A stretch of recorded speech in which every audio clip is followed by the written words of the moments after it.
2025年7月3日，乐华娱乐发布关于王一博先生名誉维权案件的进展说明。说明指出，对于网络持续性针对王一博的侮辱诽谤性言论，特别是近期针对生效判决认定的侵权内容二次传播及发酵行为，重点关注。可以看到，第一，王一博方更换了律师团队；第二，对于侵权用户已取证，并采取向网络平台举报、提起民事诉讼、刑事诉讼等多种方式；第三，对于针对王一博的持续性侵权行为，取证仍在进行且程度升级，行为恶劣者，采取刑事诉讼、民事诉讼双轨并行。第四 ，DeepSeek 就数据库恶意污染、恶意关联王一博一事正式道歉，相关谣言被永久撤回。属实没想到，在一众有关明星中，第一个正面处理这件事的，会是远在海外拍摄的王一博。但是，无论是被曝假警，还是棉花事件，还是一次次被恶意诋毁，王一博每一次都是及时、迅速、正面处理，从不沉默卖惨妥协。第四，针对王一博之前的造谣，2022年王一博方已发声明辟谣，并报警以诽谤罪提起诉讼，且诉讼成功造谣源头已被判罚并公开道歉。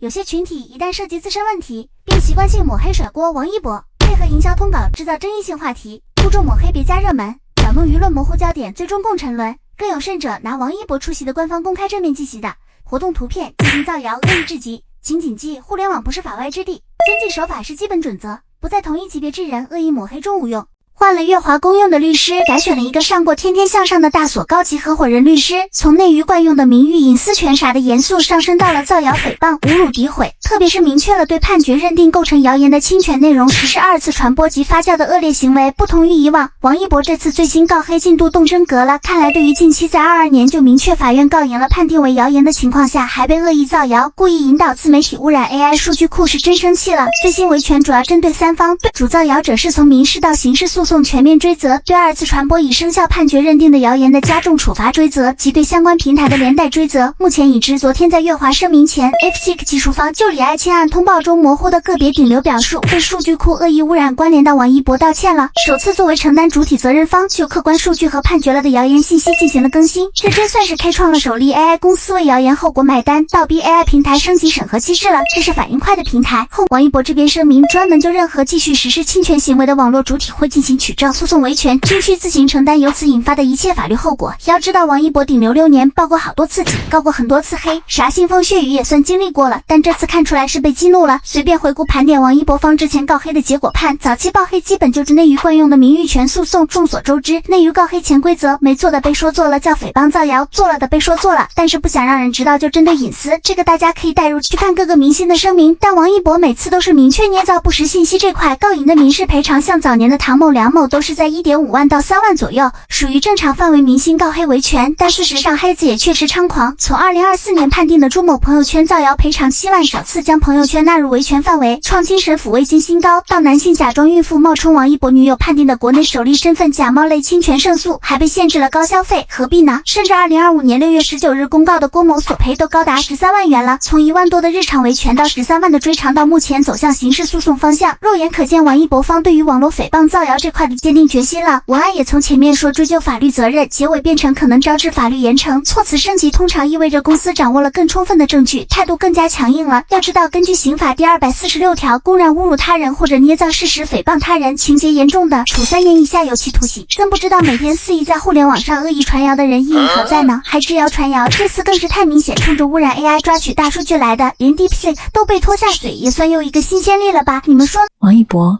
不是那种会在舞台中央说出金句的人，他只会在一个寒冷的清晨，穿好防摔的装备，跨上他亲自调整过的赛道摩托，出发前往没人会看见的训练场。只是在镜头还没开之前，反复调整每一个动作，练到肌肉记忆都学会通。他不是沉默，而是选择把每一份力气留在值得的地方。这个世界要的太多，说得多要看起来不累，做得多要笑得自然。可是有些人就是不说话，他们沉默不是因为胆怯，而是早已学会用在场代替解释。你是不是也这样？你不是不努力，只是太久没有被理解。你不是脆弱，也不是无声，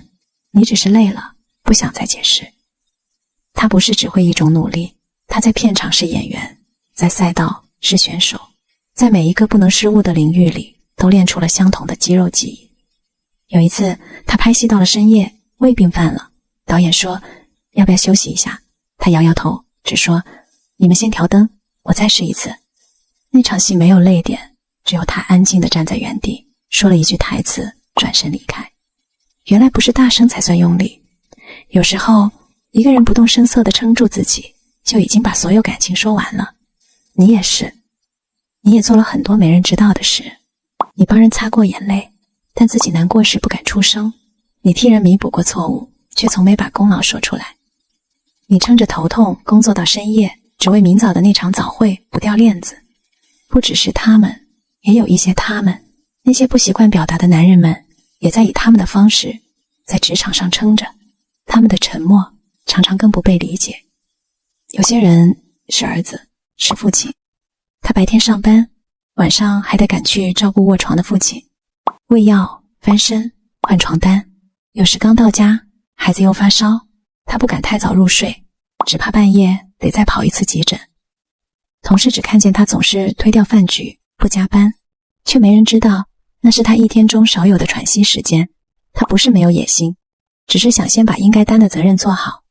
你不是撑不住，是你知道说了也不会改变什么，所以你选择不说，把能用的力气全都留给那个还愿意努力的自己。你看着王一博，他在冰天雪地里拍戏，戴着头盔练车，或者在毫无应援的剧组里一场场扛下主角的压力。然后你想起自己在没人称赞的日子里，也一样做着没人看见的事。原来不是你太沉默，而是你一直都在默默努力，就像他一样。有位教师朋友告诉我，他每天批改作业要改到凌晨，第二天还是得笑着走进教室，装作活力满满的样子。他说看完王一博练车的那一段，忽然鼻子酸酸的，终于有人知道我也在练自己的战场。是啊，每个人都有自己的战场，有人穿着防寒装备上路，有人披着笑容走进教室，有人对着镜头背台词，有人对着学生背课文。没有人知道你为了撑住那些牺牲了多少睡眠与身体，但你自己知道，那就够了。这个世界太吵闹，你不是想放弃，只是不想再浪费力气去解释。你想把这件事做好，让那些努力不白费。你不会多说什么，但你从来没有缺席过。这不是你沉默的真理，这是你还愿意靠近世界的方式。你不需要变成谁的榜样，你只要不丢掉自己。因为你知道，无论世界怎么转，你都还想好好活着，好好把自己的位置站稳。这就是你，不是为了让人看见才努力，而是努力到最后，连自己都开始看见你了。喝一杯热的东西，坐下来，看看窗外的风是不是在动。别急着往前，别急着坚强，你已经撑了很久了。我们不是高冷，不是因为不行，是因为真正撑过来的人，没有时间呐喊，只想在自己的位置上站稳。这个视频是送给那些不会争取，不太会说话，但每天都还在努力生活的人。那些凌晨都还没睡，却一早就要照顾别人的人。那些痛了不喊，累了不说，却始终没离开过自己位置的人。如果你也是，那就把这个视频留下了，送给自己，给你爱的人，给还在撑着的朋友。有一天，你的沉默不再需要被翻译，你做的那些小事也会有人放在心上。而你要先记得，这些从不缺席的自己从来不渺小。但也请你记得你自己，你一直都在场，就已经很了不起了。他不说话，但一直都在，就像你从没离开过自己的位置。如果你身边也有这样的朋友，请把这个视频送给他，因为有些人不说，不代表不需要被理解。送给那些话不多，但从不缺席的你，也送给那些累了，不再想解释的我们。